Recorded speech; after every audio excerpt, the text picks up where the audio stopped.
Alright, guys, welcome back. This is Moses, the fitness master, and today we're on our day 57, day 57 of our 100 days fitness blueprint. Day 57 of our 100 days fitness blueprint. If you are new to this channel, I'm Moses, fitness coach. What we talk about here is everything fitness, making fitness a lifelong endeavor and practice, as well as a lifestyle, making fitness enjoyable and making it fitness as simple as possible for everyone to partake and benefit of what fitness has to offer. So today being day 57, we're looking at gym etiquettes for newbies. Now, just like and every other social space, the gym is a social space and also a public space alongside. And so there are some etiquettes as a newbie that maybe if you are new to the fitness world that you need to know. And here are some few things, some few etiquettes that you should know. Number one is that respect shared spaces. That means whatever equipment or accessory that you'll be using to perform any workout that you are doing, there is high tendency that you're also going to share that same equipment with other persons. So hence you are required to wipe down equipment after use with provided towels or sanitizers. If you are told that maybe this bench press, after using it, please wipe it, maybe either because of sweat or fluid from your body touching the bench, stuffs like that. You are providing with sanitizers or towels. You are expected to do that so that another person's uh does not what but person's body or clothes doesn't come in contact with your sweat, stuffs like that. Then two, re-rack weight and return equipment to its proper place. So this means that after taking weight from where they are usually kept, return your weight to its rack after every usage. That means return them to their original place of use. Then two, be mindful of others. That means avoid hugging machines or resting too long during peak hours. That means if you are using a particular machine, don't just enter this machine and want to sleep on the machine. There are other people also who are also using that machine that you are using that will also want to use that machine that you are using at the moment. Share equipment or use a walk-in approach if someone else is waiting. Now, what do we mean by share equipment or use a walk-in approach? Now, share equipment means that if you intend to do a particular program and maybe another person is also using the same equipment or the same weight for other program, what you can do is that maybe let's assume that maybe someone is using a particular weight for overhead shoulder press, but you on your own you need weight to do uh, bicep curl, and it's the same weight that they are using that you intend to use. Can just join them. You don't need to scatter. You just tell them that, listen, I'd like to join you, Pope. However, this is the program I'm doing. So when you drop after your one set, I will switch in to do my program. So it will actually help you a lot.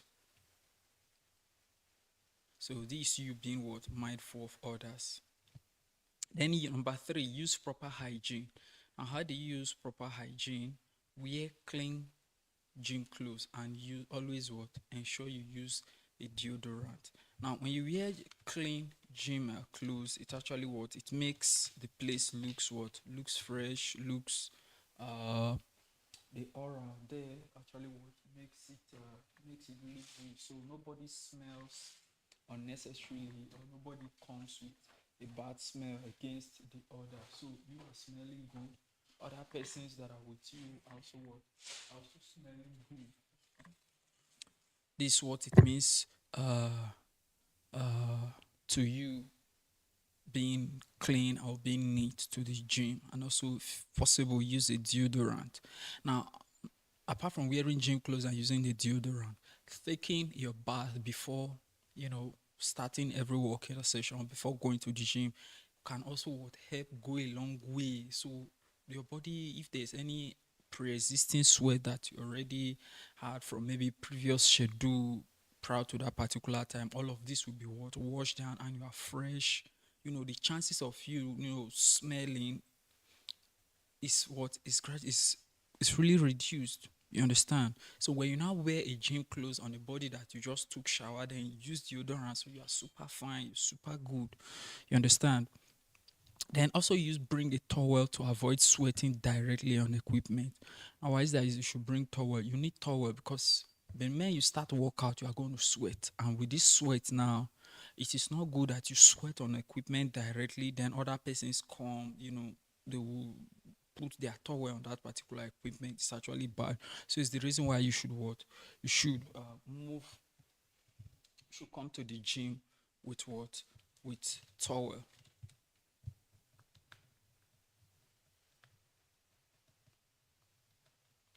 Then number four, avoid distracting behaviors. Now, keep phone use as minimal as possible.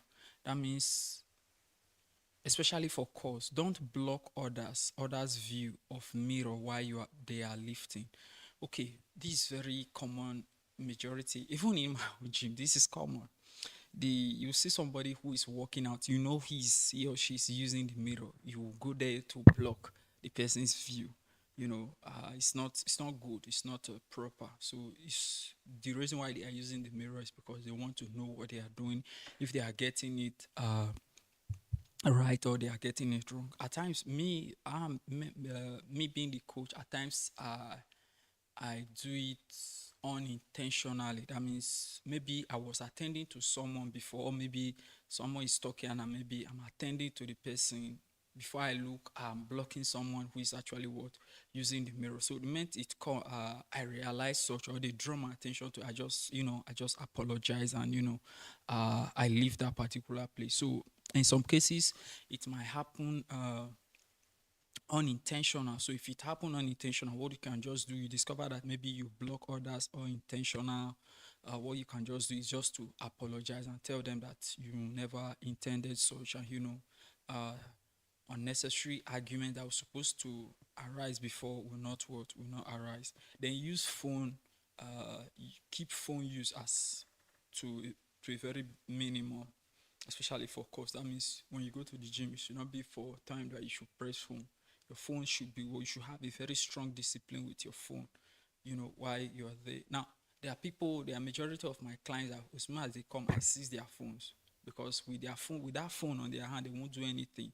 So I want them to work, and I also want them to have results. I don't want, in as much as they are paying, my reputation is also on the line. How is my reputation on the line? Because if you are coming to the gym and people know me to be the coach there, and they are not seeing results in you, the first question I will ask is that the coach there, it seems he does not know what he's doing, or it seems he's not doing his job.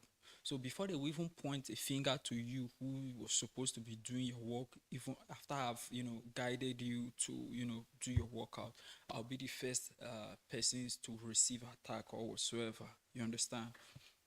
So that's what you must actually understand.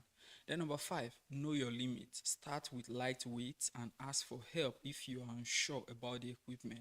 Now there is nothing as being shy when it comes to weight or exercise equipment. Nobody is the lord of the ring. Even the strongest of fitness experts, they tell you that whenever you are working out with equipment, ask for help, because anything equipment is about life and death. You understand? So you want to be alive to enjoy the benefits of your workout, stuffs like that. So one unlucky bench press push, maybe with your hand slipping off off the barbell while you are doing your your chest press. You can just what while you are doing your bench press, you can just what uh, have yourself injured unnecessarily. So you want to what avoid such. Hence the reason why you will ask for what for help while you are walking. Then use a spotter or safety rack for heavy lifts. So while you are doing heavy lifts, use and things that can actually what give you support as well as give you weight support, so that to avoid any risk that may actually what uh, result to injury.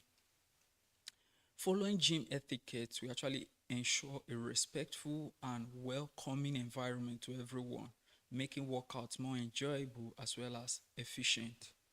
Now, I think now etiquette.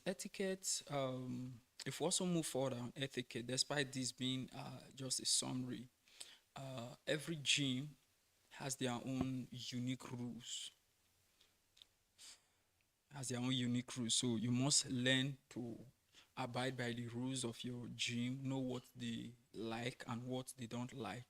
Now, for instance, in my own gym, if you do not come with sneakers, even if you are my own brother, you are my closest friend, I won't, you fat, you can't walk out. It's a law in my own gym. If you come, you claim you came to work out and you didn't come with sneakers, you came with any other kind of fancy shoe. You came with Crocs, you came with slippers, you came with maybe shoes, and it's not sneakers or sports related shoe. Maybe you came with party shoe. I won't allow you walk out. So it's a law there. Then alongside other laws that we actually work, we call it workout rules. So every gym has its own unique rules. So do well to what to check that your gym know the rules they have, their do's and their don'ts, and stay by it and follow it. Where there is no law and order, chaos easily what will become the order of the day in such particular ecosystem.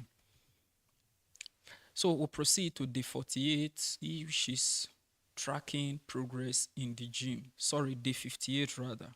Tracking progress in the gym. Now, why should you track progress? Now, you want to measure improvement, stay motivated, and ensure your workouts are effective. This also helps you identify plateaus and make necessary adjustments if need be. Now, how can you track your progress in the gym? Now, here are some few things that you can truly use to track your progress. One, your workout logs. Workout logs include the recording of your exercise, sets, reps, as well as the weights that you are using for each session. Then your performance metrics, such as tracking personal best, e.g., maximum weight that you do lift, and how long it usually takes you to complete a particular program. These are performance metrics. Then for body measurement, you want to know if the changes has actually happened in your muscle size, your body fat, or your body weight. You want to know all these. Then monthly or weekly photos to visualize your changes is another way. That's progress photos is another way to track your progress. Then recovery and energy. Recovery and energy is another important way that you can actually know if you are growing or you are not you are not growing. Now note improvement in recovery time and workout energy levels. So this is another wonderful way. You want to note improvements, after a time of recovery, check out your workout energy level, if it did increase or it was stagnant or it actually dropped. So if it dropped, it's most likely that maybe you don't have had enough recovery, prior to when you resume the new workout week or new workout week routine or stuff like that. Then here are some few tips for effective tracking. Set specific and measurable goals. Your goals must be specific, they must be measurable. And we remember that we have an acronym, which means your goal must be SMART, be specific, measurable, achievable, must be uh, must be realistic, and it must be what, time bound. Then review progress regularly and adjust your routine as needed. Celebrate small wins and ensure to stay motivated. I mean, celebrate small wins. This helps you to what? To stay motivated. For instance, you've been struggling to lift 50 kg to do a particular program, and maybe to do deadlift, maybe you newbie struggling to use 50 kg for your deadlift, and you eventually did it with 50 kg, and you did it properly. Celebrate that. It's something that you would celebrate. It's a small win, and it requires you to celebrate. And when you celebrate it, you what it will help you to stay motivated. Then track progress. This will help keep you focused. When you track progress, it helps to keep you focused, ensures consistent improvement, and helps you achieve long-term fitness success. So that's what you must actually as what you must know.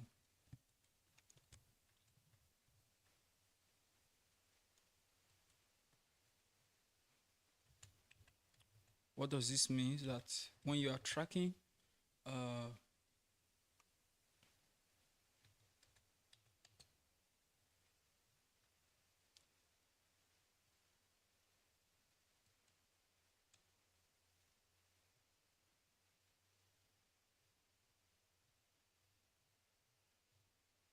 when you track your progress, helps you to stay focused, because this ensures you are consistently improving and helping you achieve a long-term fitness success.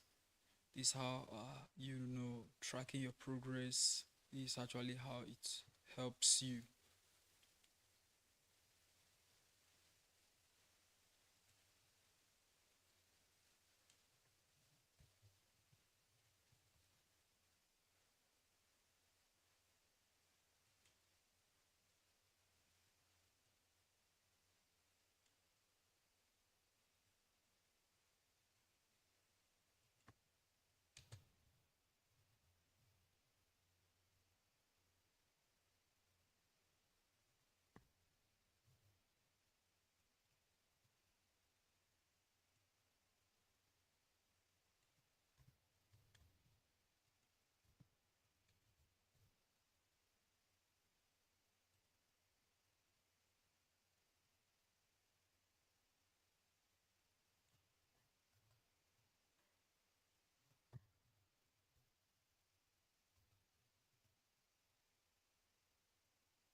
Okay, so welcome back.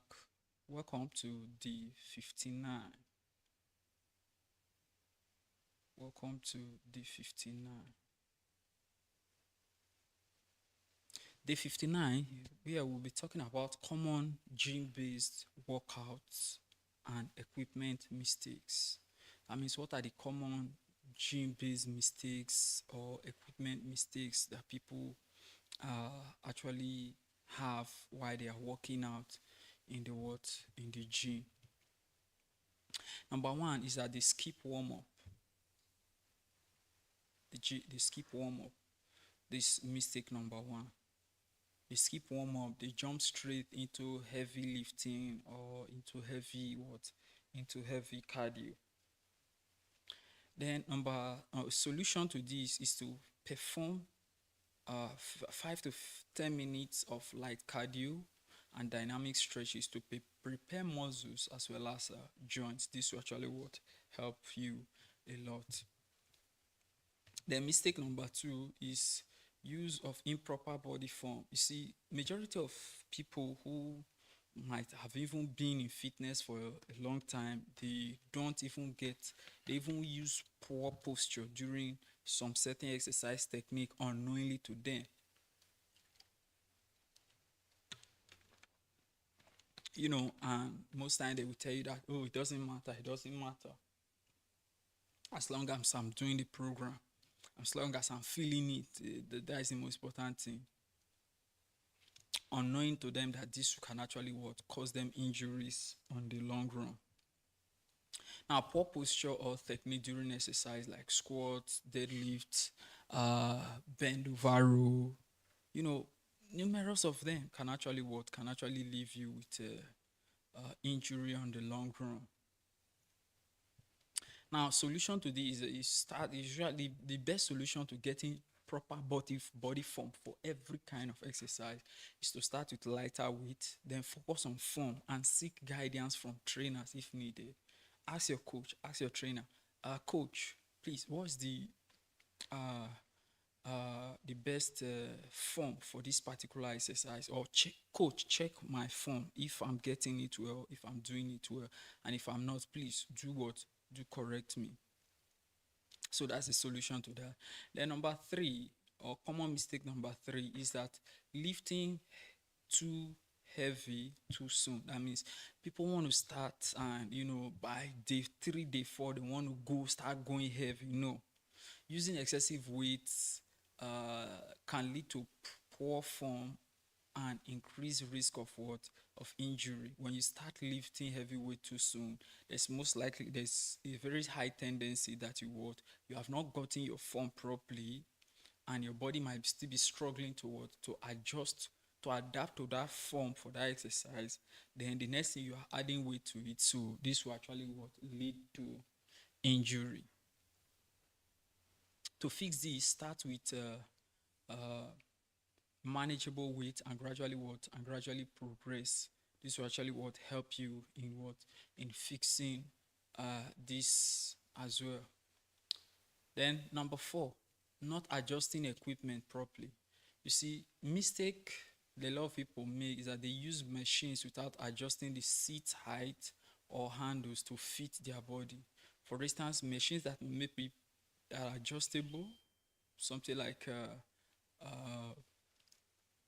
benches, uh, bicycle ergometers such as a uh, spin bike, multi gym, any equipment that is adjustable to either various heights or to various level for varied body sizes. This actually if you do not adjust them properly, you are most likely going to have issues. So to solve this, take a few time to adjust equipment to your size for safety, and as well as to give you effectiveness in whatever program that you're actually using them for. Then number five, neglecting core engagement. Now, people usually let their core stay inactive during exercise, leading to instability and lower back strain. When you do not engage your core during exercises, it leads to instability as well as lower back strain. To fix it, you should ensure you keep your core tight and engaged during all movement. Your core is like, uh, uh, how will I put it?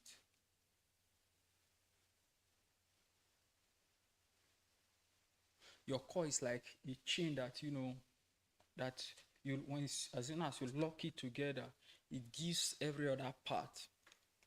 It gives them the best of stability and the best of balance for them to do whatever thing that they intend to do without any necessary issues. You understand? So that's how your core actually helps you. For instance, okay, let's use our elbow now as a good example for our core. If our elbow is locked now, the elbow is locked now, it means that we won't be able to move this hand like this as soon as the elbow is locked. And if we are waving this hand, we won't be able to wave the hand like this as far as the elbow is locked. But if it's not locked, it means that the hand can move to any direction it wishes to move, even though we do not intend it to move that way. Then number 6 common mistakes is ignoring breathing patterns.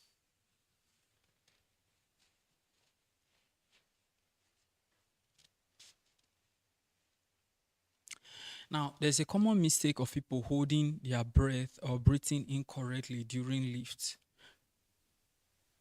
and this is bad. Now, the solution to this is that you should exhale during the exertion phase. That is when you are lifting, exhale. That means breathe out. You understand? Then, as you are dropping, breathe in. When you are lifting a heavy weight, breathe out. And as you are dropping it, breathe in. During anything that has to do with lifting. Then overusing momentum. Now, this is another common mistake: swinging weight instead of using controlled movement. Now, when you do this, there is a very high chance that you are not going to get the needed results, and other muscles that you are not supposed to engage becomes engaged, and since that program has no direct relationship with them at that particular time, you are going to strain those group of muscles and even strain the one that you actually were supposed to be working on. To fix this, you perform exercises slowly and focus on on muscle engagement rather than overusing momentum.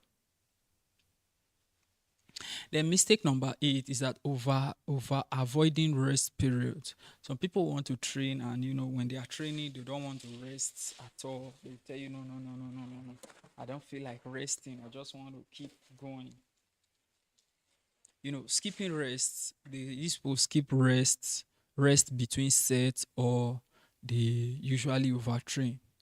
Now, the solutions to this is rest for between 30 to 90 seconds between sets, and allow 1 to 2 recovery days per week. Allow 1 to 2 recovery days per week. This actually what helps your body to get itself back, to repair itself back, and give you further productive energy for workout and every other life's activity. Then mistake number 9: using only one type of equipment. Now, the mistake, this is sticking exclusively to machines or to free weights. Now, this is another type of mistake a lot of people make, although it may be due to these beginners are more fond of doing this. Then in some cases, maybe people they exclusively use only free weight. Then maybe it may just be to the fact that maybe uh, uh, such gym do not have machines, they only have a free weight. So when it happens like that, then it means they have no option. So solution to this, to incorporate a mix of free weights, machines, and body weight exercises for for balanced development. So there's need for body weight exercises, there's need for machine, and there's need for free weights. Know where each of those one comes in and apply them appropriately. The mistake number 10 people actually make is not cleaning equipment after use. For instance, you are leaving sweat on benches on machine, and another person will use it. It's actually something that you shouldn't be doing. So if you look at mistakes now and etiquette, you can see that there is a strong relationship between mistakes and etiquette that people actually practice in gym. So mistake is you leave sweat on benches on machine, which is not ideal. You would not want another person to lie down on your sweat, and you you wouldn't want to lie down on another person's sweat. So the same thing, another person is not supposed to be lying down on your sweat to use bench or to use machine. So by such, after using that particular machine or that bench or that equipment, wipe it away with provided towels or sanitizers. wipe down the equipment after use to maintain hygiene as well as to maintain respect for others. Remember, it's a public space, so you want others to respect you as much as you should also want to do well to respect others. By avoiding this mistake, you can ensure a safer and a more effective and enjoyable gym experience. So that's it for day 59. We'll take day 60. So day 60 is question and answer on gym workouts and equipment. Day 60. Now, the question is, what is the best way to start a gym workout? We've been looking at this series since day 1 till date. Yes, you all have the answer. You should answer now. Yes, the answer is begin with warm up, 5 to 10 minutes of light cardio and dynamic stretches to prepare your muscles, uh, uh, to prepare your muscles and towards prevent injuries. Then number 2, question 2, how do I choose the right weight?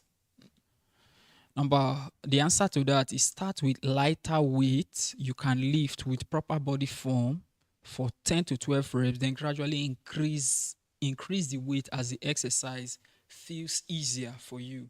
I mean, as soon as they feel easier, it means that your body has started and getting adaptation and they are getting used to that particular weight. Hence, there is need for you to increase it. Question 3, what's the difference between free weight and machines? Answer is free weight, which incorporates dumbbells and barbells, offer a full range of motion and require balance for you to do them properly.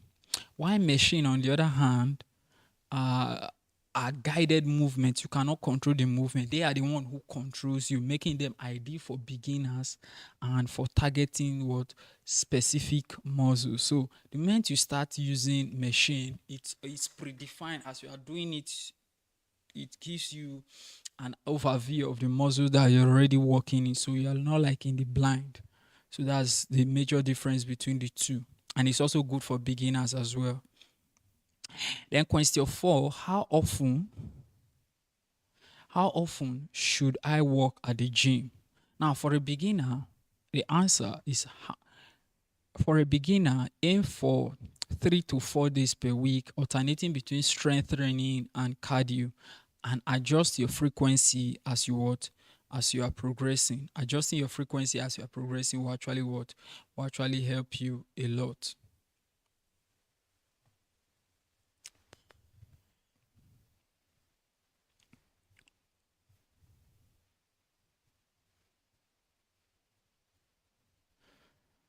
Then question 5, how do I use a treadmill effectively?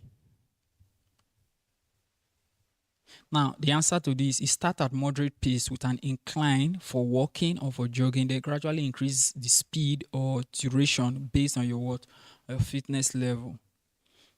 Then question 6, are resistance bands better than gym machines? A very wonderful question. So the answer is this: resistance bands are probably portable and are versatile, but gym machines offer more controlled resistance for beginners or heavy lifting. Both are effective depending on your goal. Then question 7, what's the purpose of a cable machine?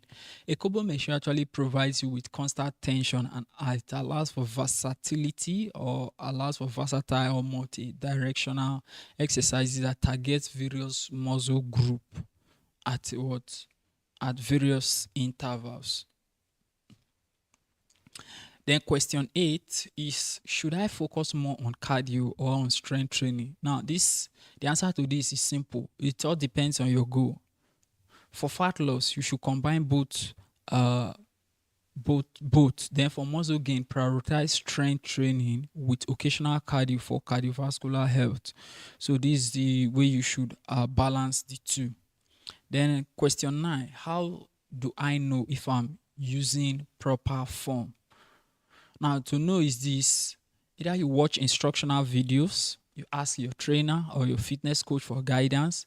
You use a mirror to check your alignment during exercises. So these are the 3 easy ways you can know if you are using a proper body form or not. Then on question 10 is what gym equipment is best for core workouts? Number 1, use tools like stability balls, cable machine, or just body weight exercises like plank, and adjust resistance as your core strengthens. Now, this question and answer provide a guidance for maximizing gym workout and equipment use. So this is how we wrap up this session for day 60. Do well to like this video and subscribe to this channel. This is Moses, a fitness master, and I'll talk to you in the next one. So if you have any other question that you feel that maybe we may not answer within this particular Q&A on equipment and their uses, you can actually ask it in the comment section, and I will attend to it when I get your question. Thank you, and I'll see you tomorrow, which is day 61.